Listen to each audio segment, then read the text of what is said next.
बोला बोला जा बोला मां हतिया ताके কই যোৱা কিন্তু সোনকালে ঘৰলৈ উভতি হ'ব মা সোনকালে আহিল ভাইটি যোৱা কলাইখন লৈ আনা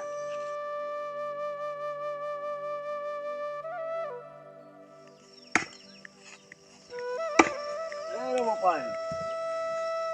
ৰাস্তিবাৰ ঘৰত তোমাৰ নহয় নে ঐ ককা আমি দুই খাই হাতৰ লাঠি কঁকালত খলাই কলৈ যাবা বাৰু ককা এইটো লাঠি নহয় বৰশী আজি দেওবাৰ নহয় সেইকাৰণে বৰশী বাবলৈ ওলাইছো এই নকলে মোক দুটামান দি যাবা মইনো এইখিনি বয়সত কি মাছ মাৰি খাম হ'ব ককা বেছি কৰি পালে দি যাম এতিয়া আমাৰ দেৰি হৈছে যাও তুমি কি কৰি আছা